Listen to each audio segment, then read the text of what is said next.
A rural road in western Norway, surrounded by glaciers and cliffs. A road is winding as these shores of the fjords. After hours of searching, I finally reach my destination. Floating on cold water, fish farms, wherein lie one of the country's most hidden treasures, farmed salmon. In these deserted places, surrounded by fences and closed doors, I have an appointment with a man who wants to reveal what he considers to be a scandal, hidden under the waters of the fjords.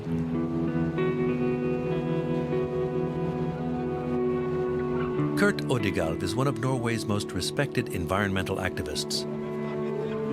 He has gone to war against salmon farmers who, according to him, are responsible for a large-scale health disaster.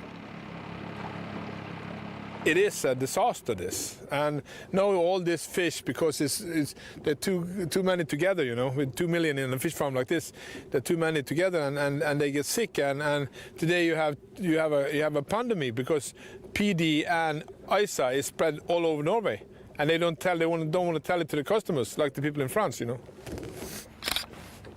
Over the last 10 years, Kurt Odegalv has placed these factory farms under strict surveillance, gathering evidence.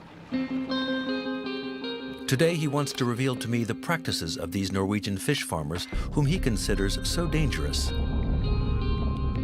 In these images, which he filmed, he claims that these men are pouring a powerful pesticide into these waters, one known to have neurotoxic effects.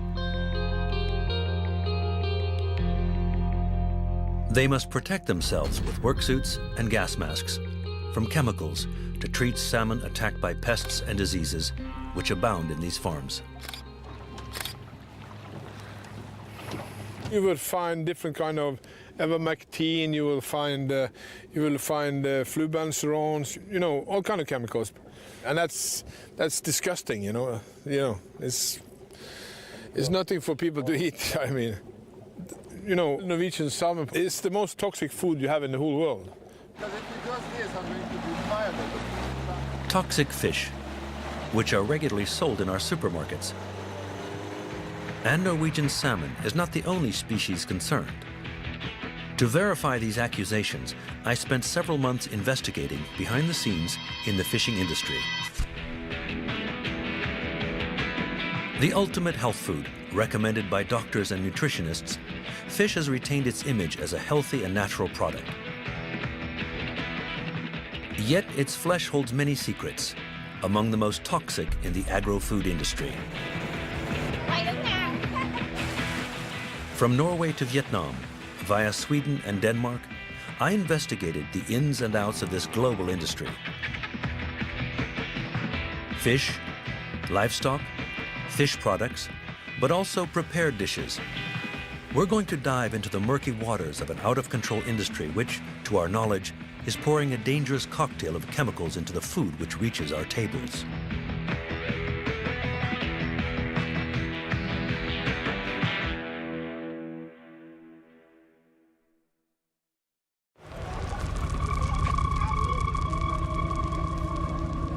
In France, fish consumption has more than doubled over the last 50 years. It has now reached 37 pounds per year per capita. That's more than beef or chicken.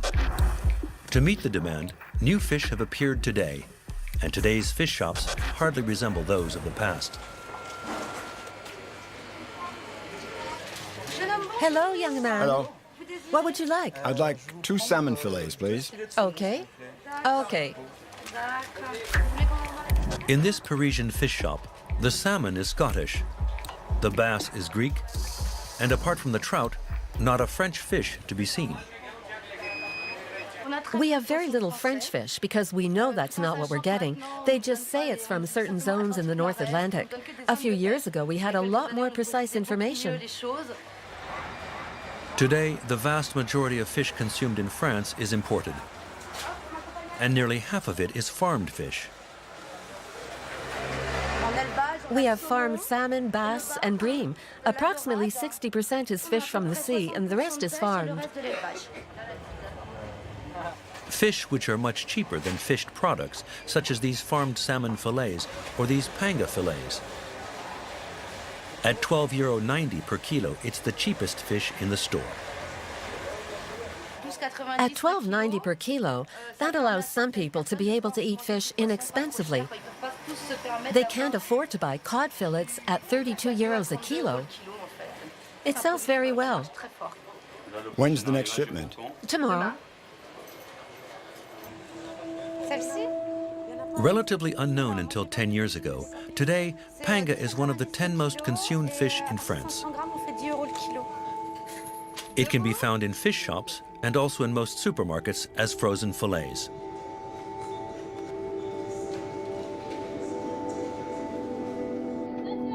But thanks to its low price, panga has become especially prevalent in the mass catering business, to the point of becoming one of the most consumed fishes in school lunches. How have these farmed fish products been able to be offered at such low prices? And what exactly can be found in the flesh of these fish which is being served to our children?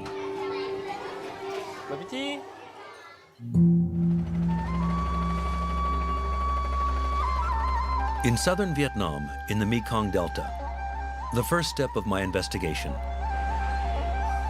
Here, panga is part of the culinary traditions, sold in the markets, consumed every day in restaurants. But behind this traditional image, there's another reality. For 15 years, panga has also become one of the principal moneymakers of the region. 95% of global production comes from southern Vietnam. In the small village of Can Tho, in the Delta, a statue has been erected to it, right next to that of Ho Chi Minh, the father of the country's independence. I'm to discover that this economic success also hides a darker side, exploiting the inhabitants as well as the environment. On the river, I have an appointment with a busy man, who the Vietnamese call the Panga King, Mr. Minh. In just under 15 years, he has amassed the fourth richest fortune in the country, thanks to his fish farms. He exports panga to more than 30 different countries, including France. For the first time, he has accepted to open his doors to television cameras. Hello, Mr. Minh. The big fish are feeding over there. No, let's just show them the little fish. They're hungrier. Let's go over there.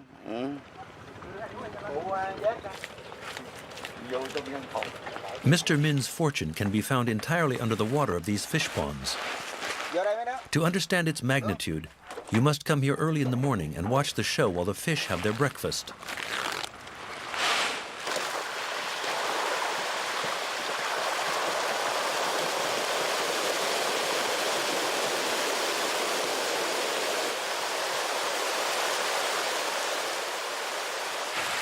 In each one of these ponds, 300,000 pangas, an industrial concentration for a voracious fish.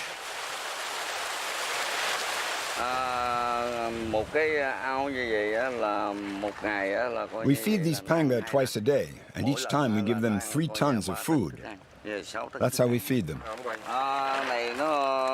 Stuffed with dry pellet feed, bloated with fat and protein, the fish reach adult size in just 6 months, 2 times faster than in nature. To ensure production, Mr. Minh has over 350 ponds of this kind. On my farms, there are 100 million panga. You must realize there are more fish in my ponds than there are people in all of Vietnam. After 6 months of farming, 25 tons of fish have been harvested per pond. But for panga, it is only the beginning of their journey to the plates on European tables. For maximum consumer appeal, Mr. Minh will put them through a radical transformation in one of his 8 fish processing plants.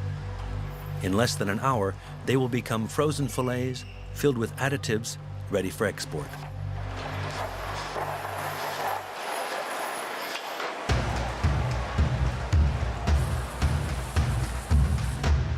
To prepare the fish, which will be sold at low prices on the European market, More than 1,000 workers process up to 100 tons of panga per day.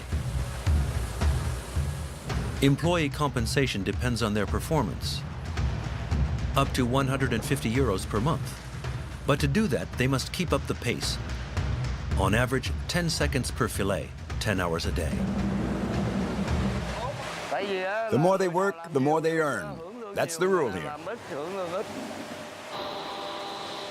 Before freezing, one last step is necessary, and that begins in these large washers.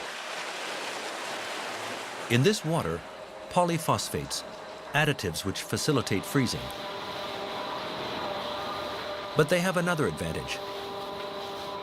They allow the fillets to soak up water which artificially increases their weight. In the end, the fish are tasteless and odorless. But surprisingly, to Mr. Min, that is an advantage for exportation. Unlike other fish, panga has no odor. And it's tasteless as well, so it takes on the flavors of the spices added to it. So suddenly it's become a favorite of kitchens throughout the world. That's the secret of panga.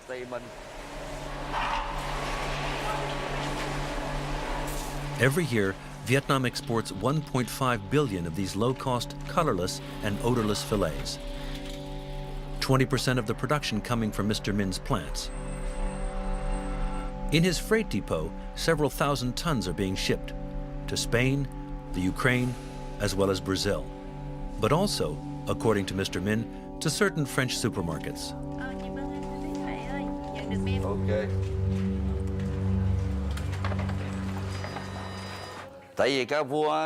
This is the bill for our fish which is being sent to Carrefour. It goes through a middleman because Carrefour doesn't buy from us directly. There's a wholesaler who buys a shipment from us and resells part of it to Carrefour.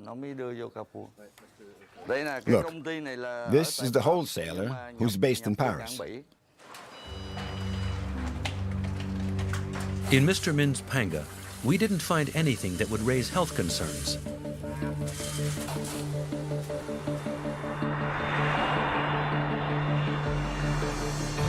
But on other fish farms, some fish have flesh with dangerous chemical cocktail concentrations. Most farmed panga are sick because of the pollution from the Mekong waters. Mr. Huynh is the local representative of the WWF. In 2009, this association put panga on its red list of products which are dangerous to the environment as well as to the consumer. Look, there. That's a fish farm. There are panga right there. The panga on this farm are raised in water directly pumped into the channel, one of thousands of small tributaries of the Mekong with high pollution levels. The pollution can be seen with the naked eye. You only have to compare the color of these small channels with that of the main river. Here it's much darker. It's because of all the human activity around it. Into these channels, millions of Vietnamese dump their household waste on a daily basis. The region is also the world's largest rice exporter. Intensive cultivation practices, which spread massive amounts of pesticides. Faced with this cocktail of pollutants, the waters have reached high alert status. These channels concentrate green algae and bacteria, which destroy the oxygen and release toxins into the water. And that can make the panga sick? Yes, of course. Because by reducing the oxygen levels in the water, it affects the immune system and the health of the fish. And to treat their panga sickened by pollution, farmers pour industrial quantities of drugs into the ponds.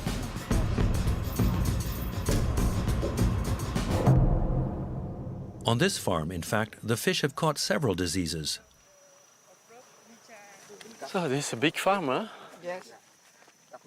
Patrick Kestemont is a researcher at the University of Namur in Belgium. He came to help this farmer to treat his sick panga. They do not have too many problems with diseases. On the body. Oh, yes, to their bodies. And there is also bleeding in the fin areas. Yes. Bleeding. Okay, bleeding. Yeah. Oh, yes. Yeah, he fights with the problem with the And they also get a liver disease. in the liver. Yes. Yeah. Does he have some stages? Patrick Questemont is going to discover that to treat the fish, farmers use dangerous doses of drugs.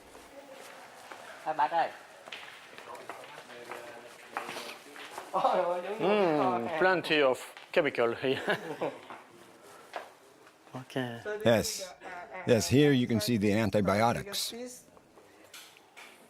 In this local pharmacy, there are hundreds of boxes of antibiotics of all kinds. Heavily used on the farms, they cause a chain reaction. Yes. Okay. The problem is that there are always residues. They're found in the environment, and eventually the bacteria becomes resistant to these antibiotics. Ces antibiotiques. Regularly administered to the fish, these antibiotics heighten the diseases they are supposed to fight, forcing the producers to raise the dosages. A vicious circle because today the farmer can't avoid it. If the fish consume the antibiotics, they become absorbed into its tissues, and it will be released as a form of residue via feces, via excretions, and then these antibiotic residues will be found elsewhere, in the channels, to the point where they can also spread to other farms, because these waters are also used by other fish farmers. To stop this vicious cycle, Patrick Questemont is trying to promote less polluting drugs. But they are much too expensive for farmers who complain about the market prices of their fish being offered by Western distributors. Oh yes, sulfadiazine. Our production costs are 23,000 dong per kilo, but our selling price is only 22,000 dong, so we're already losing money. Okay, so no good for the business, huh? But sometimes it's After the antibiotics, Patrick Questemont will make an even more disturbing discovery. Ouf, ici aussi il y a du stock. Fumarate, manganese gluconate, copper gluconate. No antibiotic, right? No, it looks like Like chemicals and to again enhance pesticide. hemoglobin. Okay.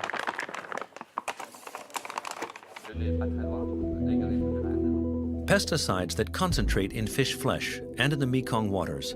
Dry feed pellets which make the panga grow twice as fast than from natural food. And a record number of fish concentrated in the ponds. These farming conditions put consumers' health at risk. Here in Vietnam is where my investigation ends because there haven't been any independent scientific studies conducted here on the subject. To find the answer, I'm to return to a country that has pushed the use of chemicals and industrial farming techniques even further.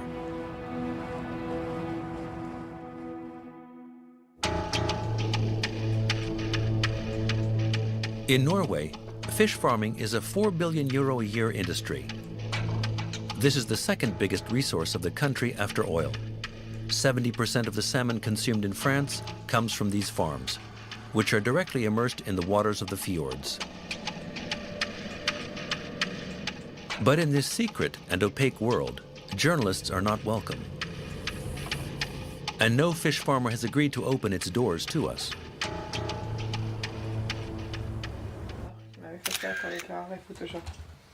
Photoshop it. Once again, I find Kurt Odegalv, the activist who fights against the methods used by the Norwegian fish farmers. To unlock the secrets of the fish farms, his organization has employed methods worthy of a spy movie.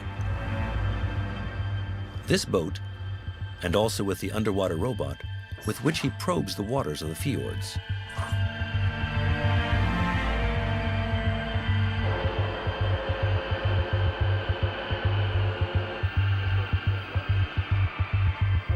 It's filled with bacteria.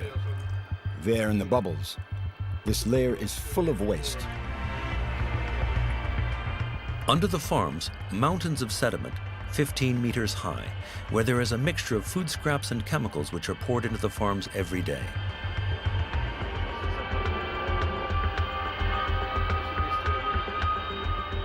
It's incredibly polluted there.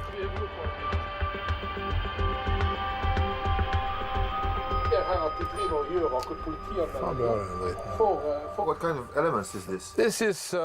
This considers all the toxins been sprayed for the fish to delysing, and it contains the fish shit itself. And you will see the sea bottom is completely destroyed, you know. And that's a gas factory, you know. It bubbles up with all kind of methane, and some of these pesticides they're using is the same that was used during the First World War to gas people. They have complete protect, they have gloves, they have everything, you know. The main problem for Norwegian fish farmers is this parasite, the sea lice. It lodges in the fish flesh and can kill them. Becoming resistant to all the treatments, it forces the farmers to use pesticides, which are more and more potent. These farming conditions produce frightening consequences in the fish, like in these cod, deformed by genetic mutations. This is a escaped cod from a fish farm, from a cod farm. Nearly 50% of the cod is born like this. They can never close their mouth. This is a genetic damage. It takes 8 generations in the sea to get this away. You understand? Yeah. And female cod of this type is known to get pregnant with wild male cod. See the beautiful faces, you know? You don't eat things like this. But if you chop the head off, you wouldn't see it, you know? Salmon also suffer less visible but equally disturbing transformations. See, this is a much smaller tail. It has bigger tails with more sharp corners. And the shell is not covering the gills, you know? That's very normal. What we find inside the fish is even worse. Typical. This is no. What the hell? See this? This is a fresh salmon, you see? Yeah. How it's breaking, you see? This is no good fish, you know? This you should be able to tug back and forth. It shouldn't break like this, you know? A wild salmon contains 5 to 7% fat. This contains between 14.5% and 34% fat, you understand? And since the toxic is always following the fat, you know? This is the most toxic food you have in the world. This one is. Since these fish have more fat, the flesh of farmed fish absorb higher levels of chemical residues.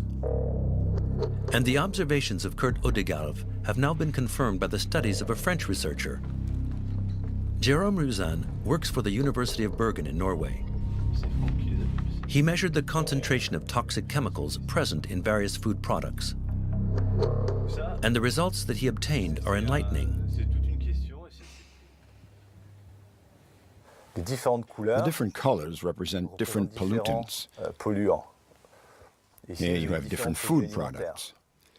Hamburger, whole milk, eggs, apples, potatoes, cod, and farmed salmon.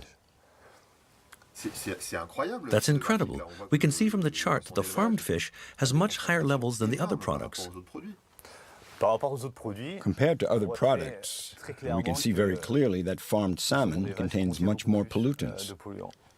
You can see the number as well as I can. Farmed fish is 5 times more toxic than all the other products found in our supermarkets. For Jérôme Rouzan, the conclusion is obvious. Do you still eat farmed fish? No, I don't. You've stopped since these studies. Yeah. You simply must avoid exposure to these pollutants. By ingesting them, you're exposed. That's obvious. Because it not only is about measuring these pollutants, it's also about evaluating their effects on these laboratory rats. Here we have a test group that we used as the control group, where the mice ate standard laboratory food and we tested them. Then we had another test group that had exactly the same food, except that we added farmed salmon to it. For the test group, fed with the farmed salmon, he obtained some very disturbing results. What we have here is adipose, or fatty tissue from the abdomen. If you look at what happens to the farmed salmon, it's pretty impressive. Eating farmed fish has made them obese and diabetic. If organisms are exposed to different pollutants, some of these pollutants are going to make the organism accumulate more fat. So a theory has been formulated which correlates obesity being a consequence of all the pollutants we encounter in the environment. Jérôme Rouzan then makes another revelation. According to his research, what makes the salmon flesh most toxic is not the pesticide poured into the farms, but rather the dry pellet feed which are fed to the fish. The pollutants come mainly from the food which is fed to the salmon. What are these pollutants? There are dioxins, PCBs, dieldrin, aldrin, toxaphene, all these chemicals. How is it that this is found in the dry pellet feed? Well, you'll have to ask those who make the fish feed. What is certain is that the effects can be huge. That's what's dangerous. Simple dry pellet feed, which is even more dangerous than pesticides and antibiotics. How is it made? And why is it so toxic?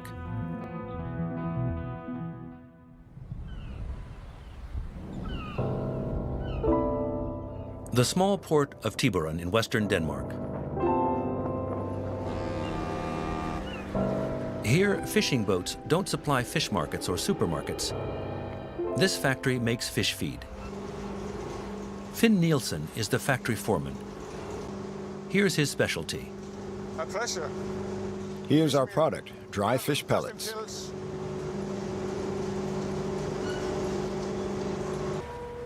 These pellets are made from the flesh of freshly caught fish. That day, a shipment of sand eels was sucked directly into the ship's holds through this pipe, which carries them to the processing workshops.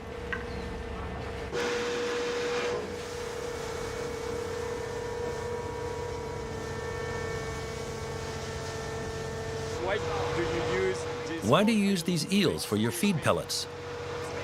Because it's a fatty fish. It contains protein, but also a lot of oil. What interests him are fatty fish. In his factory, 20% come from the Baltic Sea. And it's there where the problem starts.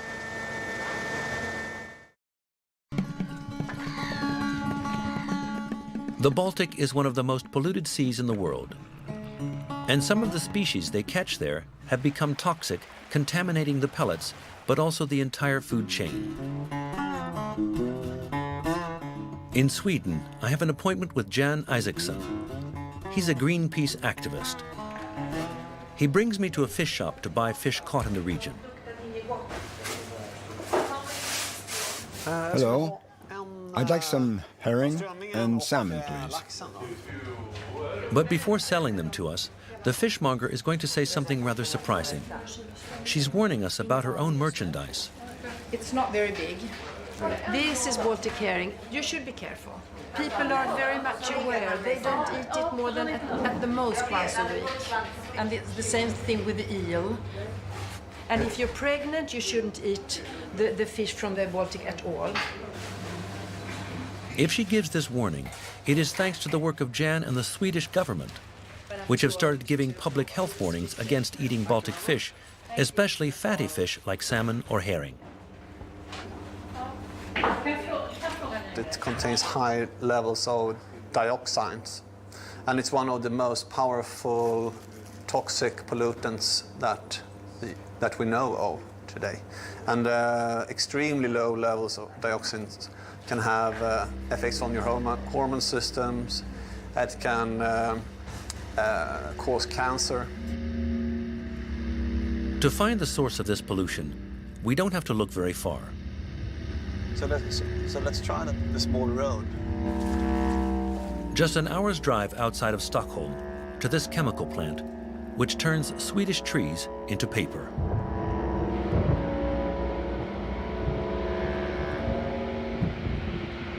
Paper mills like this is historically one of the main sources of dioxin pollution. So it's quite natural to find it in here in high concentrations here.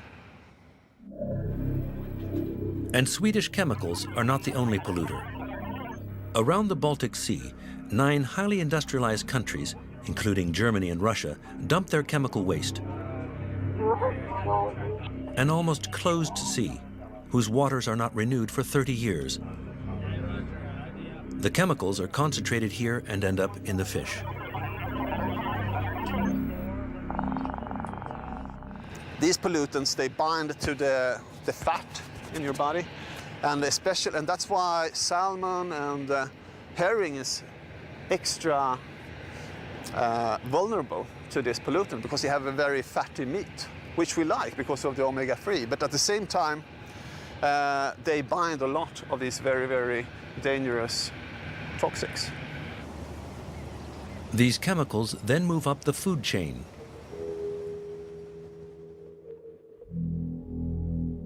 The more fatty the fish, the more the pollutants are absorbed into the flesh. Some, such as pesticides or PCBs, are never eliminated and are called persistent organic pollutants. Moving up the food chain, they concentrate more and more in the fatty tissues. At the end of the chain, a kilo of tuna or salmon is much more toxic than a kilo of small fish.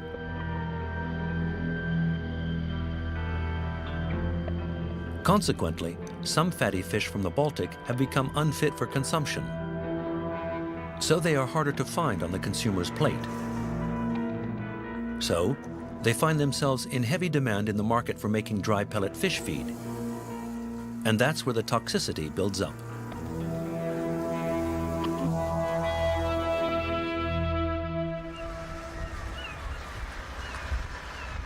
Back to Tiburon, in the dry pellet feed plant.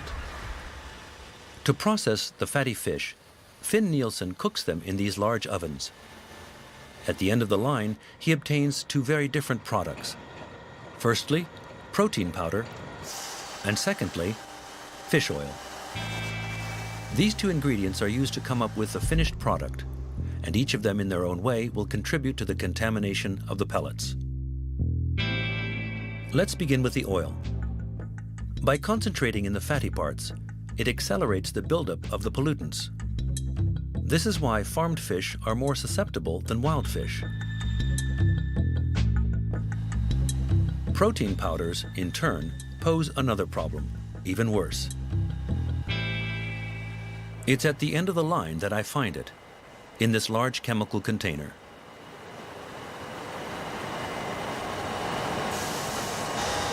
The antioxidant ends up in the protein powder here. It's called ethoxyquine. Ethoxyquine, a product that Finn Nielsen uses extensively, but apparently he doesn't know anything about. What is it used for? What happens if you don't use it? I don't know what it is. I just know I have to put it in. Why is this mysterious chemical used? And does it pose a threat to consumers? This is the story of one of the best-kept secrets of the food processing industry. At first glance, ethoxyquine has no place in a food factory. The product was registered in 1959 by Monsanto, the giant US chemical company, in the category of pesticides. It was used to treat rubber, but also fruits and vegetables. Its use is strictly regulated and limited. What is it doing in fish feed?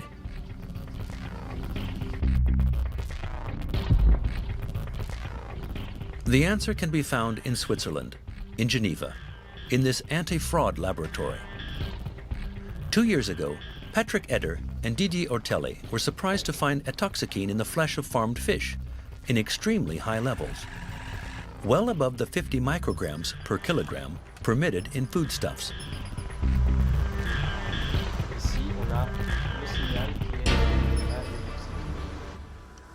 The reference value is 50, so we're looking at this level. And we see that in our fish, the measurements are 10 to 20 times more than this standard because concentrations of between 500 and 800 or nearly 1,000 micrograms per kilogram have been found. so they're extremely higher than the norm. They're a lot higher than the norm. We don't see that in wild fish. This is logical since they're not fed fish meal. On the other hand, all the fish coming from the aquaculture industry are contaminated with ethoxyquine. Before them, nobody had ever thought to look for ethoxyquine in fish, and for good reason. The product is supposed to protect fruits and vegetables, but meal manufacturers have found another use for it. So in fact, it's put into the fish meal to prevent the fat which is present from becoming rancid, thus ensuring the quality of the fat. The problem is that the manufacturers of the dry meal pellets did not notify the health authorities of the change in use. The result? Ethoxyquine levels are strictly controlled in fruits and vegetables, and even meat, but not in fish. It's paradoxical that there are standards set for cattle and chickens, but no standards for fish. Even worse than that, you can find standards set for kangaroos, for reptiles, but none at all for fish. And Patrick Eder made an even stranger discovery. The effects of ethoxyquine on human health have actually never been evaluated by the EFSA, the European Food Safety Agency. A lot of things are missing if you take a hard look at the EFSA's report concerning long-term toxicity and aspects related to cancer. No valid studies have been submitted concerning the levels of toxicity in reproduction or fetal development. No valid studies have been submitted on neurotoxicity either. So after all, the EFSA could not even establish an acceptable daily intake level because it claims it was not able to calculate it due to insufficient data. If such a substance is to be introduced to the marketplace, it certainly shouldn't have been done using such weak studies. Only one serious study has been published. It comes from a Norwegian researcher. We have found almost nothing except this thesis which was written in Norway. I decided to track down this researcher. She defended her thesis in Bergen in western Norway in this state research institute, the NIFES. However, since then she has lost her job there, so I found her at home.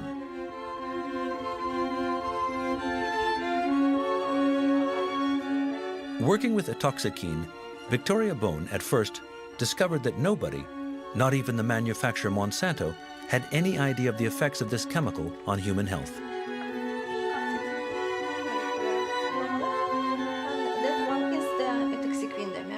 I think In fact, no one asked if it was a safe product. Safe. It was. They just assumed that it wouldn't pose a problem. Safe. I don't know. But it's not been investigated. No. But that's crazy. You're not supposed to put something in our food without investigation, no? Yes. After several years of work, she made 6 major discoveries concerning this product, each one more disturbing than the others. It goes through the blue. I discovered that ethoxyquine has the power to cross the blood-brain barrier. What we know about the This barrier has a very important function. blood-brain barrier is that It exists as a physical means to protect the brain from toxic substances. barrier for xenobiotics or substances. No foreign substance to the human body is supposed to be able to pass through it. To diffuse into the brain. But this substance can still go through. Yes. So that's really bad. Yes. It's really bad. Of course. And this discovery should have been published as quickly as possible. As soon as possible, yes. Yeah. Every day, acceptable day. In her opinion, brain contamination, but also probable carcinogenic effects. The problem is that over the last few years, Victoria Bone hasn't been able to publish any of her results in a scientific journal. But it's not published yet. Oh, yeah. Why can you not make it? Who doesn't want you to make Because I'm not. Because I'm no longer employed at the institute. I lost my status as a researcher, and suddenly I didn't have the right to publish my scientific research. At the end of her thesis, and despite her many discoveries, Victoria Bone had indeed left the State Research Institute, officially, voluntarily. But I was about to discover that the reality was a bit different from the official version. Because I finally decided that I no longer wanted to deal with this question anymore. Father in this tema. Why? You say you have 6 publications ready. You seem like you want to publish it. You seem frustrated. I mean. Do you like... If you will take away camera, then we can talk first about this, and then... Off camera, Victoria Boone confirms that she had been pressured, and there were even some attempts to falsify some of her results. I can tell you now this. In the hope of finding a job and one day publishing her research, she chose not to denounce these practices in the media. But others have done so before her, because she was not the first to have been forced out. In 2006, this woman, Claudette Bethune, also a researcher at the NIFES, had also measured the presence of hazardous substances in salmon. In a Norwegian newspaper, she had accused her superiors and the Ministry of Fisheries of pressuring her and falsifying her findings.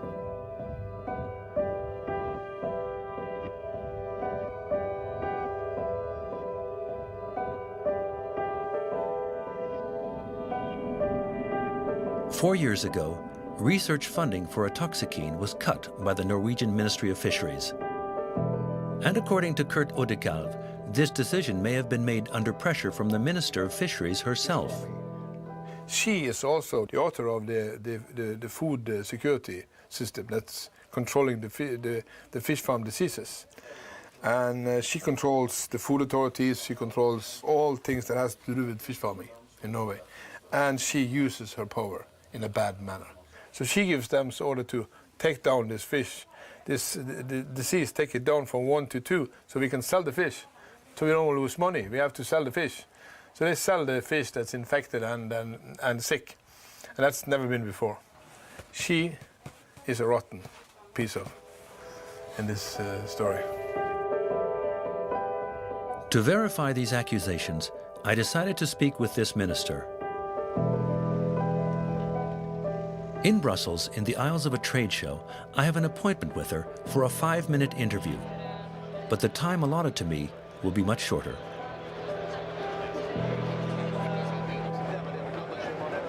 The people at the NIFES, they say they're trying to do some research about a substance called atoxikine, but they say they don't have money to do it. Are you going to fund some research about atoxikine? I'm sorry, I don't know about that research program, so I can't say anything about that now. Sorry? I think for the moment we are here to talk about the seafood exposition, and that's why we're doing. I'm sorry, I'm not. No, but Quickly, a communications officer puts an end to the interview. We've had many. I'm sorry, the interview is over. Yeah, but I couldn't ask all my questions, you know. No, but that's how it is. Go on, okay, Bob. We have a very tight schedule, so The minister does not wish to talk about atoxikine. arranged for us. She claims to know nothing about it. That's my question. However, if we take the time to check her CV, which is posted on the ministry's website, we learn that she worked for 4 years as a consultant for EWOS, the world leader in dry fish meal pellets, just before being hired as a consultant to the Ministry of Fisheries. Since then, she has held dozens of jobs in the salmon industry and has even led one of the main lobbies, the FHL Professional Union. And, according to Kurt Odekalv, there is still some missing information from her impressive CV. All the management authorities have their own interest in fish farming. She's owning 8% of a big fish farm. And her director is owning 20% of another fish farm. So this is what we call corruption. And this is like the Italian mafia. The accusation may be outrageous, but the facts are there, hidden by a simple financial arrangement. It was enough for me to examine the records of this company called JMJ Invest. The minister is the major shareholder. And JMJ Invest actually possesses more than 10% of a major Norwegian salmon farm, of which several other shareholders are members of the minister's family.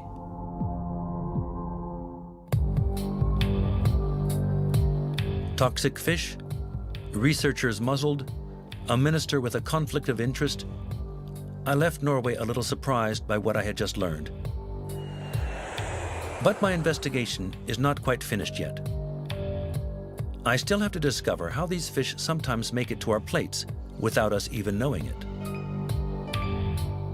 All it takes is for a manufacturer to decide to discreetly mislabel a product, exactly as what happened in the horse meat scandal.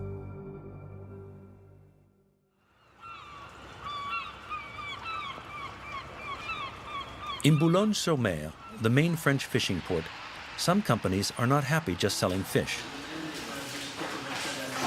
They also produce a product, totally unknown to consumers, which are widely used in prepared dishes. This day, a shipment of cod from the Baltic arrives. On one side, the fillets are piling up.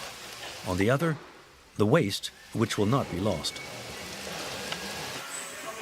And what are you filleting here? Is it a small cod? Luce Sergent works for a company specializing in the processing of fish waste. So once the cod fillet has been removed, in this case it's a cod, we see that there's still a lot of flesh that can be extracted by pulping for use in processed foods, such as rillettes, for example. So it gives added value to what was previously regarded as waste only a few years ago. And today, it's become a highly valued resource. Highly valued, and most importantly, not very expensive. These remains, which are processed into our prepared meals, are bought by Luce Sergent for less than 15 cents a kilo. Some of them are loaded into these refrigerated containers. Others go directly into these dump trucks and are transported to this plant, where nothing is lost.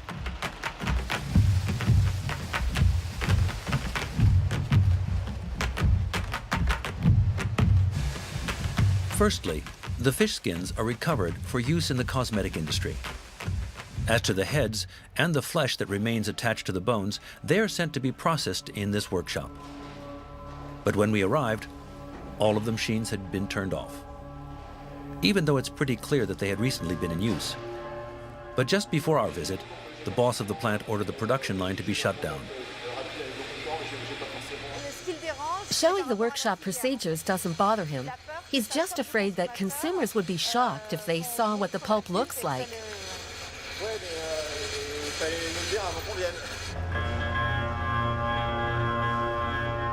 We still managed to film what the boss wanted to avoid being shown, with a hidden camera in another workshop.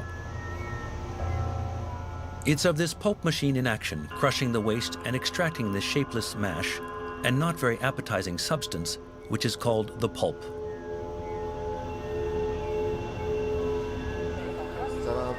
Once washed, here is what the finished product looks like. This one was made from the remains of a fatty fish, trout. What can that pulp be used for example? It's usually used in prepared meals, but also in a lot of pet foods. In what? For feeding dogs and cats. The advantage of this product is, first and foremost, its price. The pulp sells for around €1.30 per kilo, 10 times cheaper than a fish fillet. So it's really in demand for food manufacturers, especially since they are not required to indicate on their products' labels that they contain pulp. A plant which makes prepared meals in Western France. This morning, fraud control teams make a surprise inspection.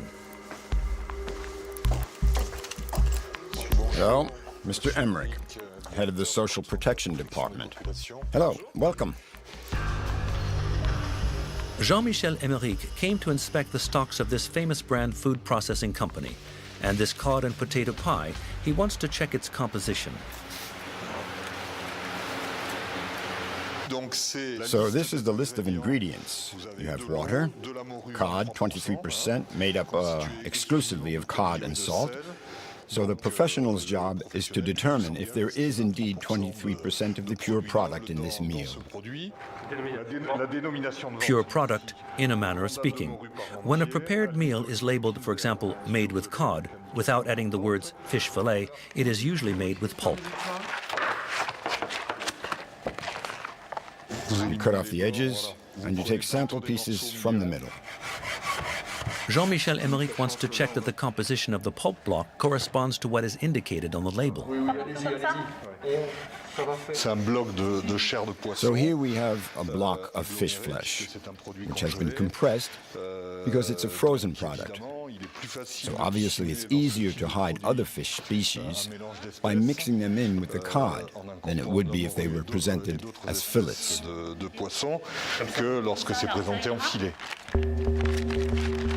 After the horse meat scandal, fish is also in the sights of the fraud control department.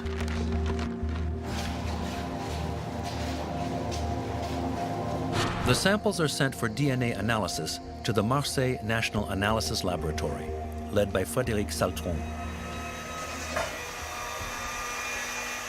Identifying fish is a long and complex process. According to a recent US study, 1 out of 3 fish labels is misleading, and that's the case with our pulp sample. It says there are several things in it. This shows there's a part of Pacific cod, and there are 3 parts of Alaskan pollock, as we see here on the Alaskan pollock comparison sample. So roughly speaking, we have Pacific cod and Alaskan pollock. Yes. But Alaskan pollock hasn't been mentioned as an ingredient. No. So that's illegal. It's an anomaly. We'll have to have the professional explain the possible origin of the Alaskan pollock in the pulp of this raw material.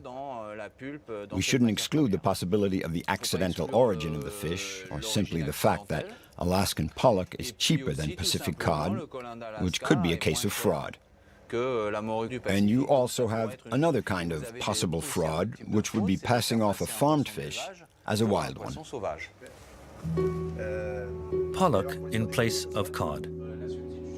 In pulp, species substitutions are much more frequent and pose a problem of traceability. Today, the entire fish industry may be affected by these health concerns. So much so that some health professionals are completely changing their viewpoints concerning fish. Jean-Loup Mouisset is an oncologist. Today he is hosting an awareness-raising workshop on the causes of cancer for these women, all of whom are affected by the disease. Our goal is not to go after the guilty parties, but rather to take measures that will help prevent recurrence. And among the many causes that may lead to cancer, fish has become one of his concerns.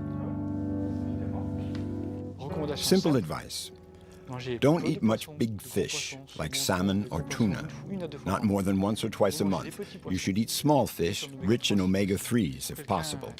For someone who has breast cancer, I would recommend small fish. Eating fish may affect my health, is that what you're saying? Yes. Yes, before it was good because of its measurable constituents, rich in omega-3s in particular, and vitamin D. You weren't given a spoonful of cod liver oil during your childhood for nothing, because it was rich in vitamin D and was beneficial to your health.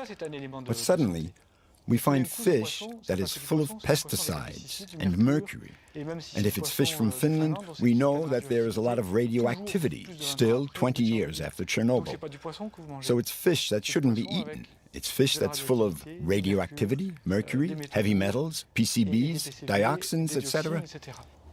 It's just not the same anymore. So the message has to be different because, unfortunately, things have changed.